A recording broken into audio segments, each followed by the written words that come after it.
Well, hi, and thanks for joining me here in my shop. We're going to be taking a good close look at this speaker, which dates back from the 1920s and goes with the RCA Victor 1928 radio I worked on for so long, which is just sitting on the bench, sitting on the shelf behind me. So this is the speaker that goes with it, and you're seeing it with the cabinet on top right now. Probably tell it's just loose. I just set it on top. It screws into place from below. That's how it would look.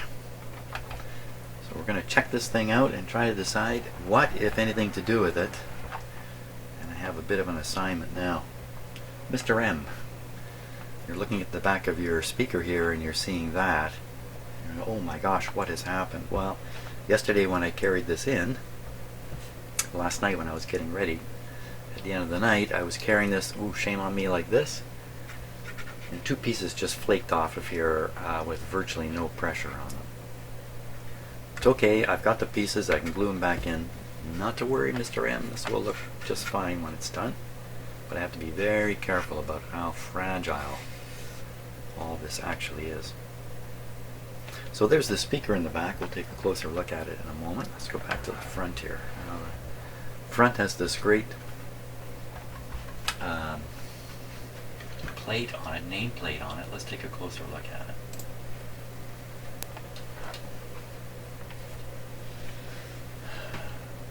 Come on, camera. There we are. Okay.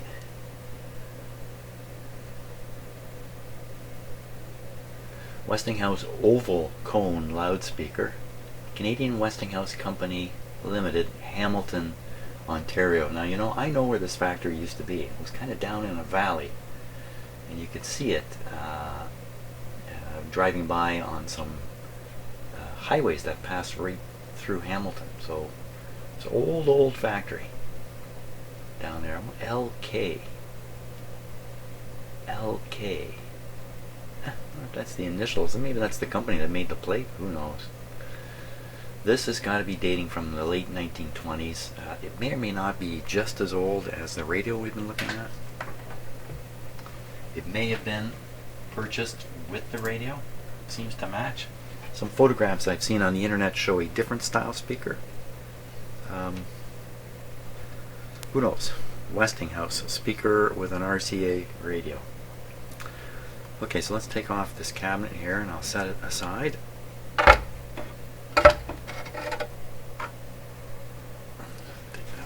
Carefully.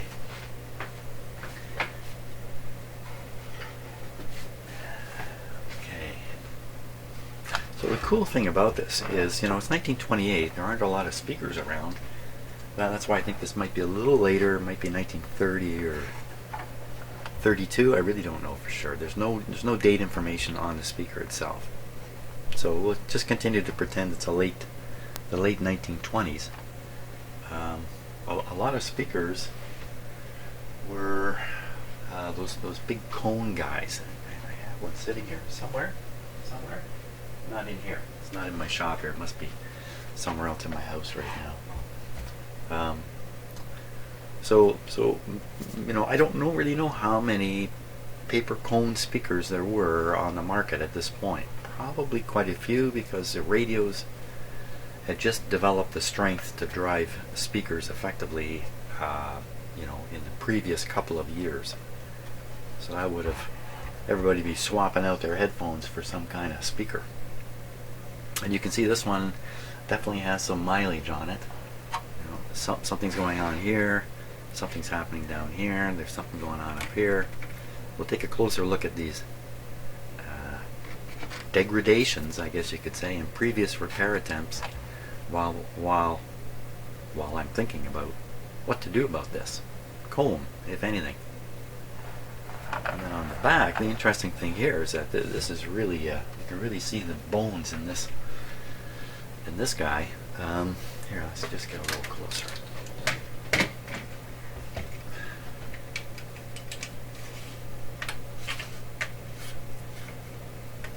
That should be pretty good there.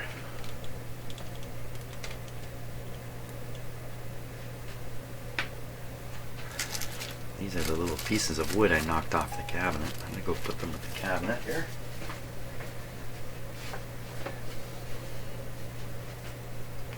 So we'll start with the wire. So these plugs look absolutely correct for the vintage. The whole wire looks correct. It's in very, very good shape.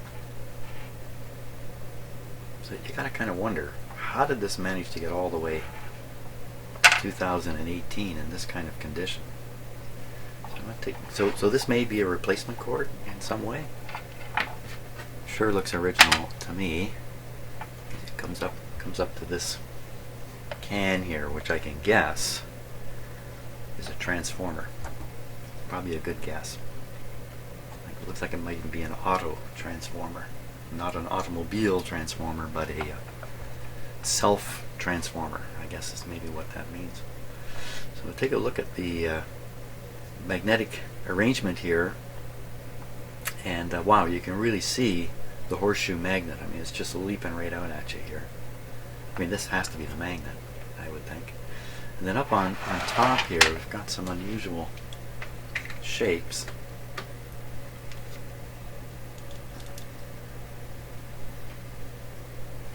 I wish my camera would focus a little better. I don't like the automatic focus never seems to work all that well for me. Whoosh, right by it. So I apologize for the slightly out of focus image here. You know, I'm going to switch cameras. We can do better. I think I can do better. Bear with me a moment. Just setting up another camera right behind this one. Let's see how this goes.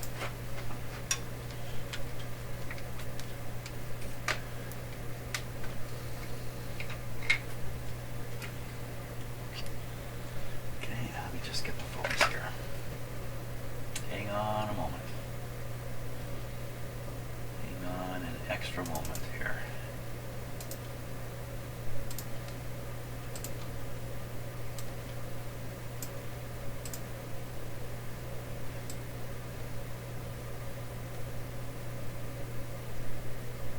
There. I think that's a little bit better for our purposes. Let's see if I can just tip this down a little bit further.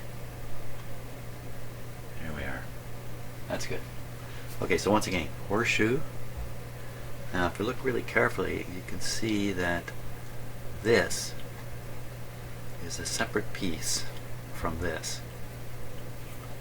And likewise, you can see really clearly here, there's the same piece on the other side, screws, and then there's this piece here, which is quite different from,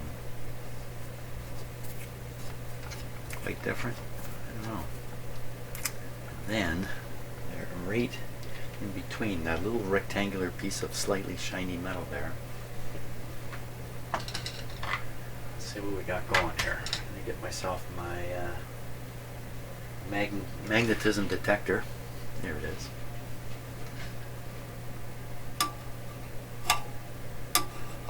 So you get an idea how strong this magnet is just by watching the tool here falling away. Well, it's pretty strong up in here.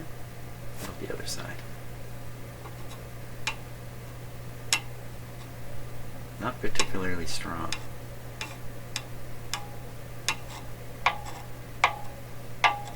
I'd say it's stronger on one side. Is that possible? Can you have a magnet stronger on one side than the other? I don't think there's any doubt. Now, so the magnetism is somehow sent through here, because you really want the magnetism, magnetic flux, to be affecting the piece of metal inside this coil, because it's within that flux that the coil will feel, I guess you would say, moments, or feel pressure. It's a bad word too. It's a magnetic field from here that this little square piece of metal is riding in, and you can see, I didn't really say this, the coil, which these wires go to, is wrapped around it. So the little piece of magnet, I don't know what that is, a little piece of metal in there anyway, can ride up and down in the coil. We'll take a look under here in a moment. I peeked at it already, so there's lots to see down under here also. So let's follow the magnetic circuit here.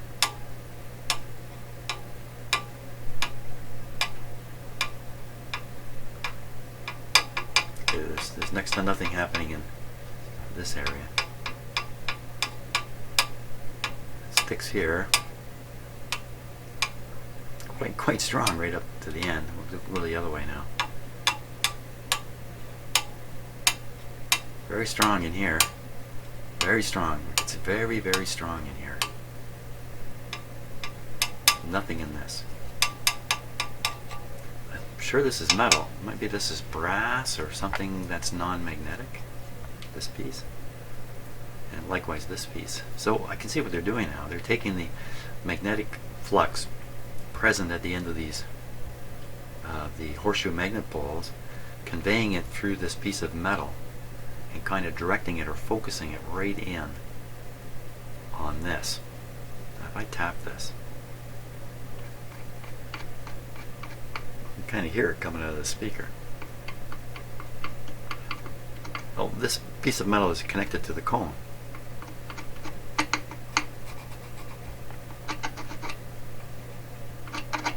I'm sure you get the picture. And then these outer parts, I guess they're just physically here to stabilize the coil inside there. I guess that's why they're, because they don't really have any magnetic feel to them.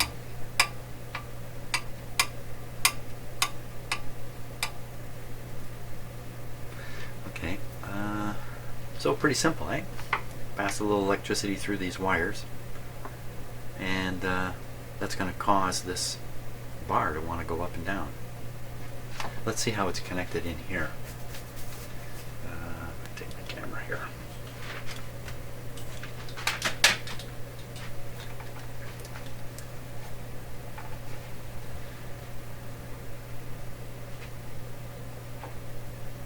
Okay, I got to do another refocusing thing here. Just hang on a second.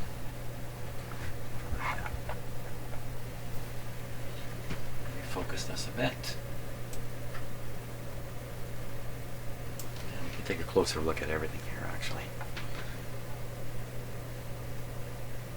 Okay, so there you clearly see that that piece of metal is actually in between the other two. There's a bit of a gap there. And the white round thing is the coil, the top of the coil.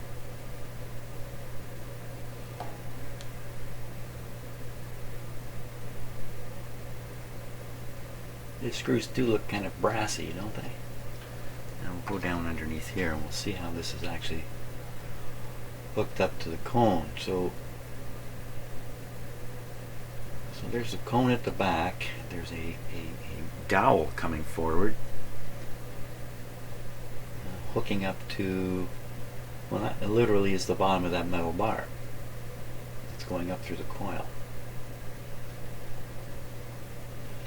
Funny, there's no screw on that threaded piece there, so I'm guessing they thread this in to the appropriate length based on the cone. They probably, maybe the cone was somewhat inconsistent in its manufacture, so you need a little adjustment there. Now that looks like a bit of corrosion on that part of the cone. I mean, this is paper here. This looks like aluminum. It's got a bit of white powder on it. Aluminum. Aluminum back then? I guess they were making aluminum back then. It's definitely hard. So you can imagine as the thrust reaches the cone here, if the cone were not rigid enough, the thrust would actually compress the cone a little bit and there'd be a compression wave that would follow through the cone.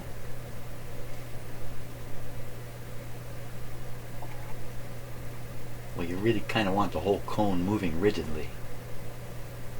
So maybe you start it off with a metal cup, and that provides extra super rigidity. Probably gives you a way to attach it maybe to the dowel, which I'm guessing is wood. Let's just get a little more light up in there. Oh. Okay, that's interesting. What is that? aside from being cracked.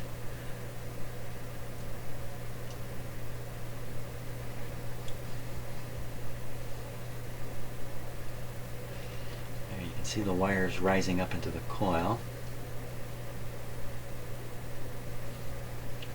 So what exactly that material is,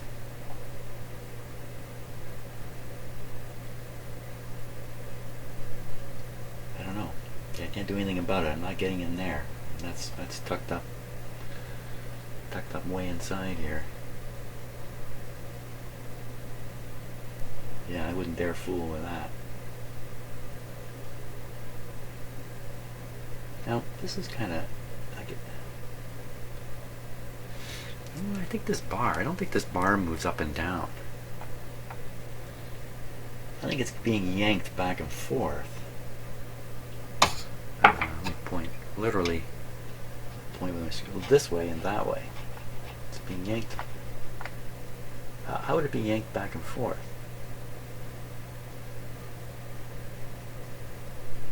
You know, really, it should be thrust in and out of the coil. It should be thrust up and down.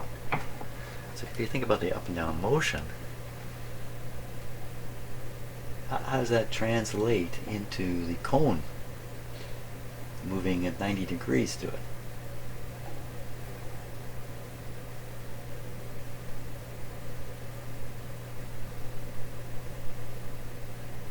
I don't know.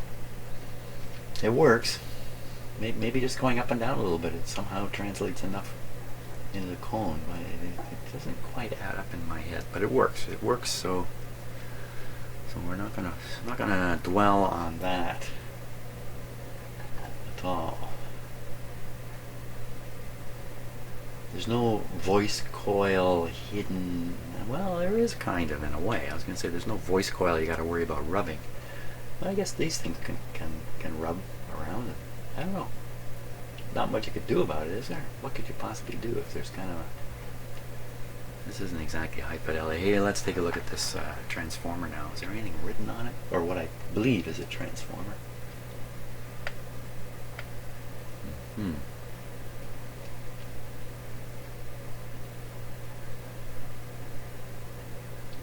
So we have the two incoming wires here.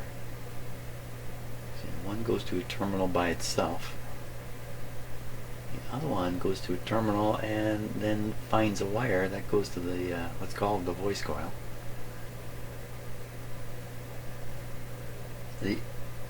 There's a third terminal with a wire going to the voice coil. So it strikes me, 3 terminals on a transformer, one terminal being shared. Kind of sounds like an auto transformer to me, but maybe not. Maybe can't quite picture it. But let's just say, by any chance loose? No, this is all quite solid, and of course been potted with a tar-like material here. For those of you who might be concerned that stuff like this black junk here, might have PCBs in it, polychlorinated biphenyls. I could talk about that stuff for quite a while, but I won't. I think you have little to worry about on 2 accounts. One, it's not very likely these materials have PCB in it. PCB was discovered in the late 1800s. It turned out to be an industrial chemical of fantastic use. Highly stable molecule, very hard to burn, which is why it found its way into electrical equipment. It's very hard to burn. So you fill your transformer with PCB type oil, and if your transformer should overheat and want to catch fire, you don't have a tank full of flammable oil, you have PCB. But of course the history of PCB is not good. It's discovered to be potentially a dangerous material. It's eliminated from society for the most part, but still exists in old things like this. So wouldn't worry too much about it myself. I mean, you're not going to do anything with this, right? You're not going to try to melt it out or anything. There's no reason to. It'd be crazy to try that. But just in case these thoughts have crossed your mind, what about dangerous chemicals in these materials? Okay, let's take a closer look at the cone now. Wow, okay. So we're looking at the top of the cone. Clearly see someone else has used varnish, nail polish, or something to try to seal up this crack here, which is just going right pretty much from the center, radially outward, getting wider as it goes. And then look at the size of the gap there. And what is this material here anyway? So you gotta have some way of attaching the paper cone to the bracket on the outside. So this is basically a squeeze clamp here. Yeah, but it's not going to clamp down on the actual paper because you have a heck of a time bending the paper out, you know, because of the angles involved here. I mean, how would you ever bend paper? So instead you attach to the edge, you attach some other material that's a little more flexible, like this. This could be varnished cloth. Probably what this is. PCBs were used regularly in electrical varnish. So this could have PCB in it. Not that I'm worried about it. I'm not worried at all. It's definitely cloth. You can see the woven nature of it. It looks like it's only impregnated on one side. So maybe it looks like this was hand painted on. You know, maybe they put this together and then coat this cloth with a stiffening agent. You'd want this to be really, well, you don't want this to be so stiff actually. This is the part that needs to flex a bit. And that's one of the benefits of PCBs, by the way. You put PCB in and formulate it into varnish, and the varnish will become flexible but maintain its wonderful electrical qualities. Of course, the varnish here doesn't need to have electrical qualities, but that's how PCB got into women's face makeup, lipstick, you name it. It was going everywhere at one point. So there's the other side of the same crack. Let me spin this around here. Here, have a bigger view of it so you kind of orient yourself. There, get oriented on that. Okay. So here's the outside cloth material, maybe soaked in something. Maybe even painted just to make it look nicer. I don't. Of course, this is behind a grill. You would never see this cone actually. If they wanted to look nicer, they would do something about this horrible, ugly metal bracket here.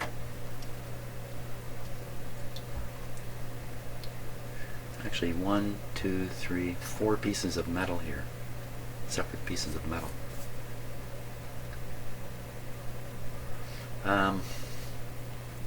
So we looked at this crack at the top. It extends all the way down. You have almost the identical crack coming down here with a tear this way. See how the point of the tear is outside of the repair area, and that suggests to me that the tear has continued. Same thing here. The tear is outside of the repair area. Now, who knows when this was done? This could have been done 2 years ago. It could have been done 20 years ago. Look, here's another tear going outside of the repair area.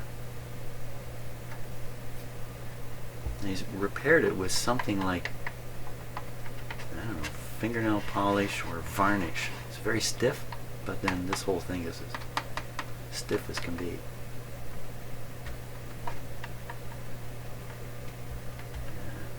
So I just do a little too much here, Jim. You put your finger right through it. You don't really know.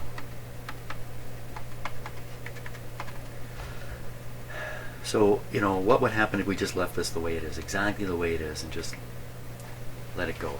Number one, is the owner of this radio is hoping that this radio will be handed down through his family for potentially decades and decades to come. So he's hoping that I'm going to do what has to be done to make sure that, say, 50 or 75 years from now, that this radio is still operating. That's a little tough. 50, 75 years from now, I don't think I'll be operating myself, but So for me, and the number one thing in my mind is do no harm. So whatever I choose to do, I don't want to make the situation worse. I'm just talking off the top of my head. I'm not saying this is the case, but did this repair just simply extend the cracks to other areas? Did this repair fail to stop the degradation? Does this thing get damaged because somebody blasted it with their fingers? Put a hole through it. Because look, it's all over the place, right? This is just going in all kinds of directions here. So it could be somebody, put a finger through it or a tool through it, and that's why this is so jagged. See this one? Well, this one's kind of wandering around a bit too, but it's one continuous split here. If you look at the top, let's see, can I get it a little bit further down?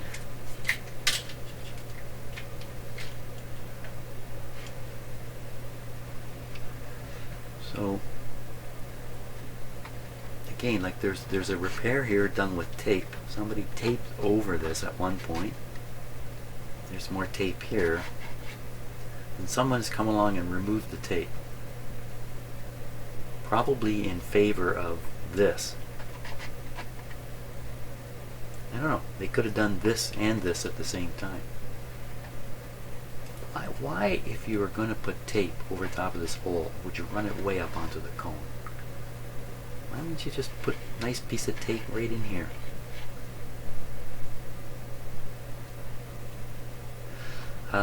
Restoring the mechanical strength. We can assume that shrinkage here and these materials is what has pulled this apart and subsequently literally torn apart the paper cone.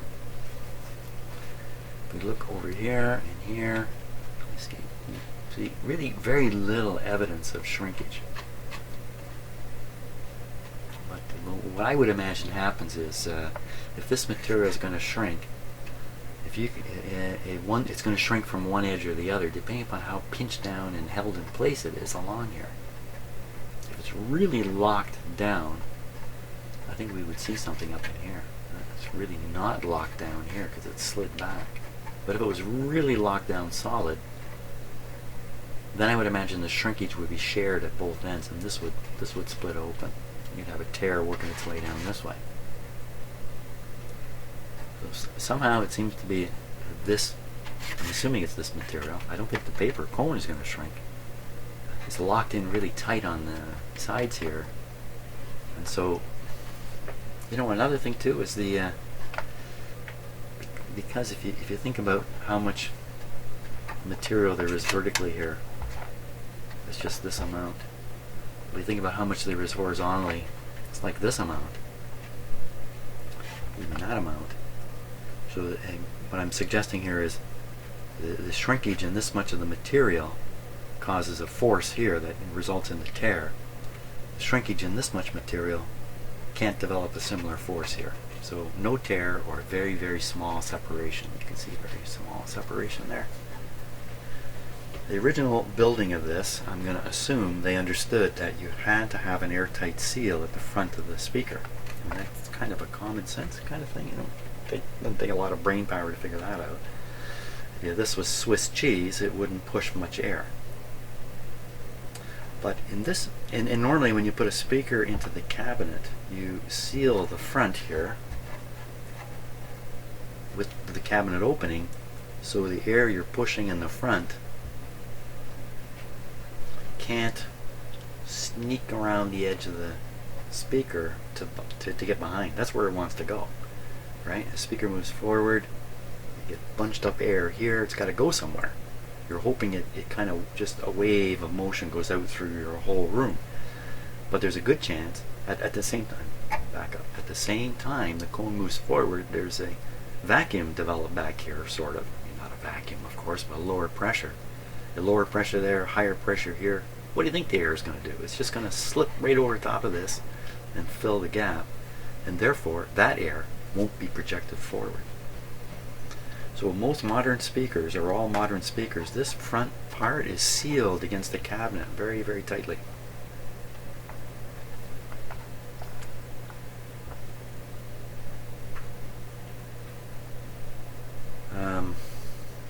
when the cabinet's on this speaker, there's no hope for this to seal against the front of the cabinet. The gap there is a half an inch or more, unless there was something else in that cabinet, which we'll look at again in a few minutes. So just a reminder, what I'm doing here is I'm just filling my head with as much observation as possible before I decide to do things with the speaker, on account of, this is a real piece of history here. As I said before, I don't know how many of these things there are around. It's the first one I've ever had in front of me like this. They can't go back, they can't be much older, really. 1928, I mean, how far back can you go with speakers? 5 years, maybe?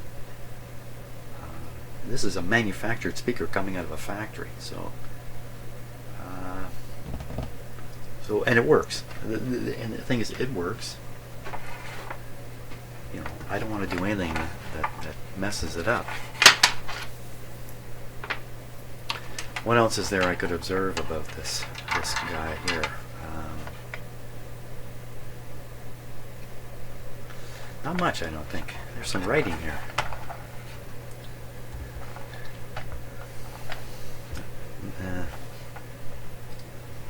I doubt you can see any of that. Well, I don't know that it's writing. There's some scratches here. Probably not actually writing.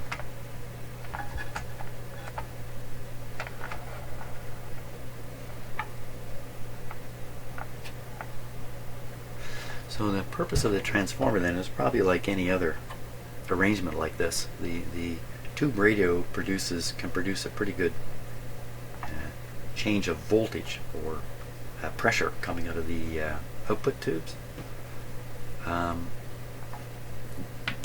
But these things are looking to generate magnetism through current. They're not so interested in the pressure or the electricity. They're more interested in the volume of charge flowing through these wires. The movement of the charge generates magnetic effects. So so out of the radio comes high pressure, can't push many electrons. So you use a transformer to convert it to lower pressure, but you'll be able to push a lot more current through here. Well, that's true of all speakers. These things are often mounted on the speaker. Sometimes they're mounted on the radio chassis. You gotta look and see. So this one's on the speaker. I guess I would make this more flexible in that you could hook up more different radios to it. That would be my guess. That's probably why speakers come with a transformer. It also would control the electrical, what the speaker presents to the radio electrically. So they can build this any way they want and then build a transformer that ultimately will present the same impedance back to the radio regardless of how this has been designed. Something like that. I have no clue. I'm just making this stuff up. It's fun making stuff up.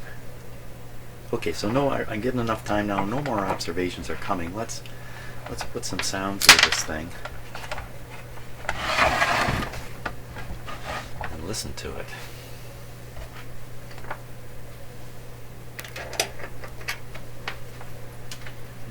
I'm going to do it with this.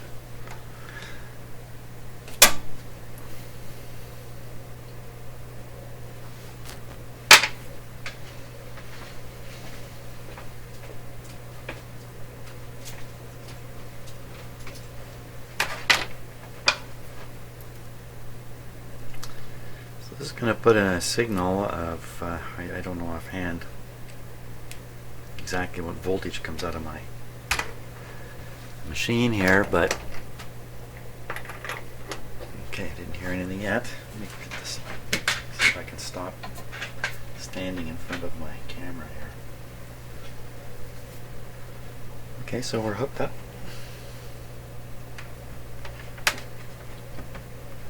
Make some sound, speaker. Make some sound, signal generator. Now you know what? Oh, probably this. There we go.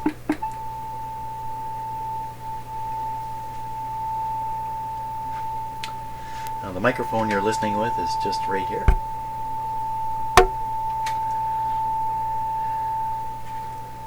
you got to be hearing what I'm hearing.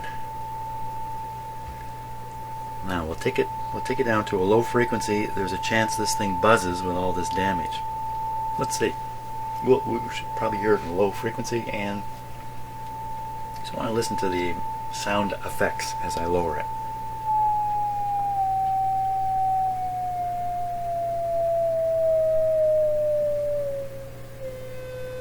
There's one.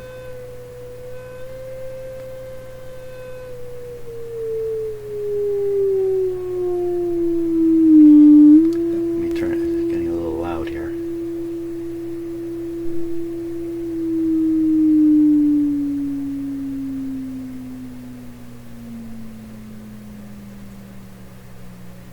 Some pretty interesting effects there. I'm going to raise it up the same way I just lowered it. I'm going to point out what I'm hearing here. I assume you can hear it on this video too. If you listen to it, we're at a low frequency, so the response is weak. As we come up, there's a moment where it's stronger and then weaker. Stronger again and then weaker. I think there were two of them. Those are probably resonant points, mechanical resonance or something like that's going on. Okay, here we go. Going up. See? There's one right there.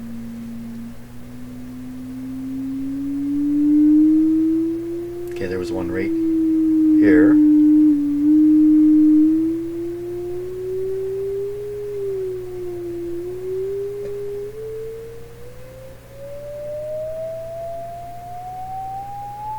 Where'd that buzz go?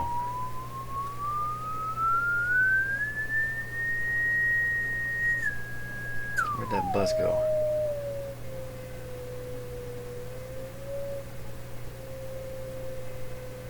There's a small buzz there.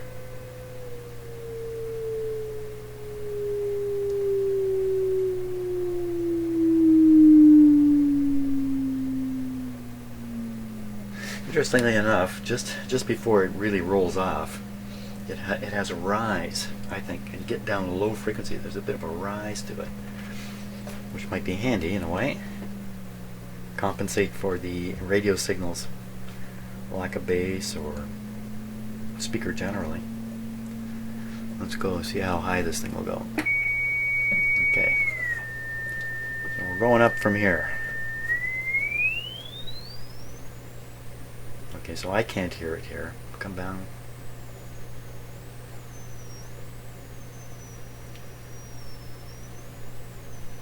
Oh yeah, let's call it there. If we call it there, that's 6,000 hertz. That's actually pretty respectable. That's actually pretty respectable for an old speaker like this, because you can actually go a little higher.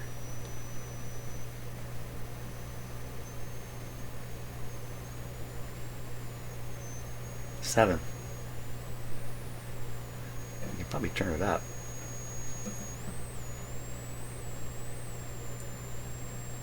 I can hear it up into 8 with it turned up a bit. And of course, what's coming out of the radio doesn't get really any or much higher than that anyway. The AM band is restricted to around 5, the top frequency 5, 6, 7 kilocycles, something like that, I think. So wow, so this is actually working really well. Yeah, it's not got that huge thump and bass, of course not. There's no hope of that, but wow, it's really working well. It's only the tiniest buzz, and that buzz is immaterial, because with program material playing out of this, you never notice that buzz. So that really sends a message to me. Just leave this whole thing alone here. Don't try anything with it. Like sealing these little holes is a waste of time when you have a huge opening all the way around it. It's just actually it's just around the top, isn't it? Because the bottom is got this bracket sealing it off. So it's just actually this upper part, and you know, inside this is all open in here too, so air can come out and go around. So sealing these is just not going to have any noticeable effect. It might have a decorative benefit, but hey, now's the time to open this up, I think. This is the cloth. Let's take a look at the cloth here. That Mr. M purchased from a supplier on the internet.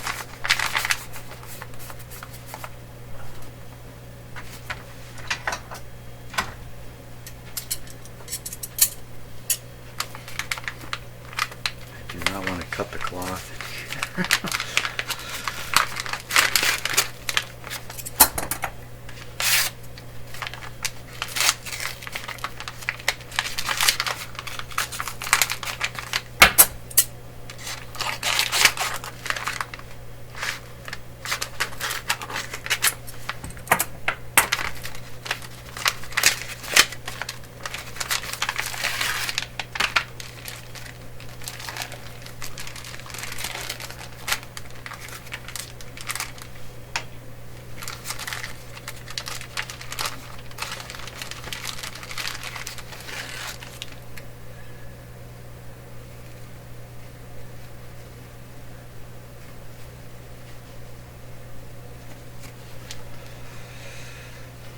Not a lot of cloth here. Mr. M, you had hoped I'd do the front and the back. I was going to convince you that I would only do the front. And that's all I've got cloth for, is to do the front. This cloth is not going to be attached to this speaker. That's not how this is going to work.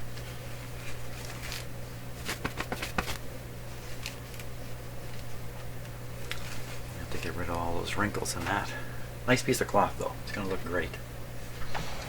That's the last thing we're going to do. We're going to study the cloth situation here on the cabinet. So let me put the speaker away. I'll continue to think a bit about it before I decide what I want to do, if anything, with it. Amazing, eh? 1928.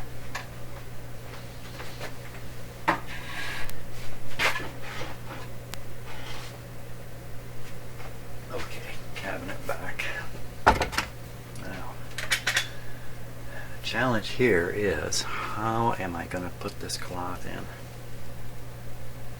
I've been thinking about this from the time this arrived in my hands. It was a long time ago now. This has been with me for a long time, this radio. The moment I saw this and Mr. M said cloth, I've been thinking about it. How am I going to get a cloth in here? Look at how big this is. It's a huge opening. Okay? You stretch a piece of cloth across it, and then just touch it. It's gonna you know what I mean? You know what I'm getting at? This is really precarious. There's nothing in this cabinet to help out the situation at all. There's nothing in here. There's no evidence of how a cloth was in to begin with. There's no frame. There's no staple holes, nail holes, screw holes. There's no evidence of anything anywhere.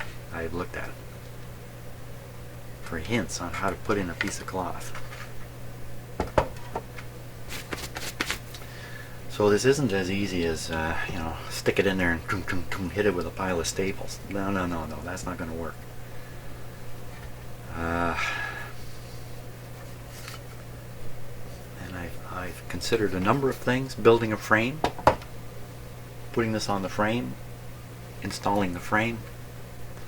I thought about quite a few different things. What about putting some kind of structure behind here? It'll be behind the cloth, so if you do poke it, you won't push the cloth. You see, this is almost a guaranteed poke because of the way it's constructed. In the same way I grabbed this from the back, even with cloth there, a person can be tempted to try to pick it up like this, and again, just the slightest little poke on the cloth and it's going to start stretching in. In fact, come to think of it, I've got to get this cloth in with tension, pulling it. If I want it to resist this, or even when I'm done, if I want it to be really smooth and flat, it's got to be taut. It's got to be taut. I got to teach you something.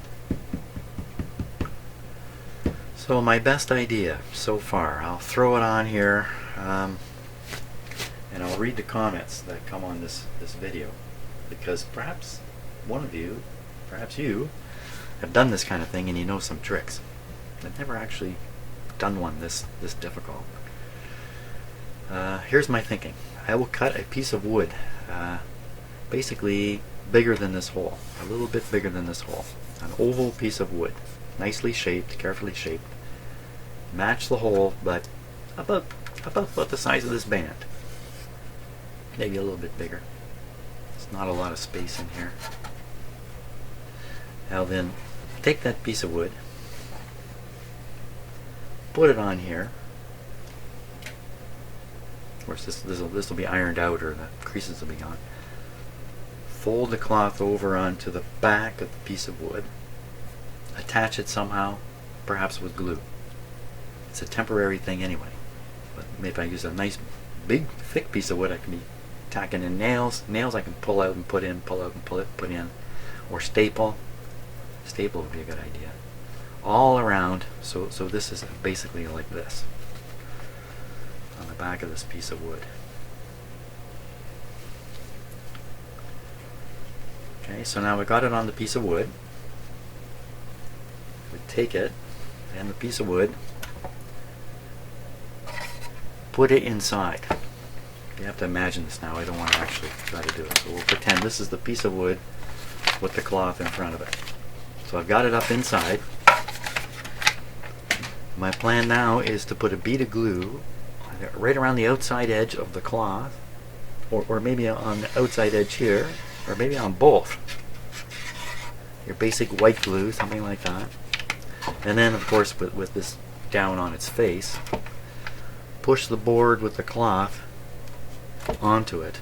Weigh it down, because it's sitting like this. Weigh it down so there's pressure. Try to ensure a good glue seal all the way around between the cloth and the board. So what I would also do between the board and the cloth would be to put some other material like wax paper or anything pretty well. Anything. So that I don't want this cloth sticking to this board. The board is temporary. So I put it in there, glue it in, leave it. Next day it's dried solid. So again, this is on. Come on, turn it on. So from the back here, let me switch this way. Okay, so there's a piece of wood now with the cloth kind of wrapped around it, glued to the front. Take a pair of scissors or something, cut the cloth all the way around the outside edge. Pop out the piece of wood. Voila! Cloth glued all the way around here with sufficient tension to make it look good and withstand a little bit of finger poking. Because you know what people will do, right? I mean, hey, what's that cloth like? I can just see people doing that.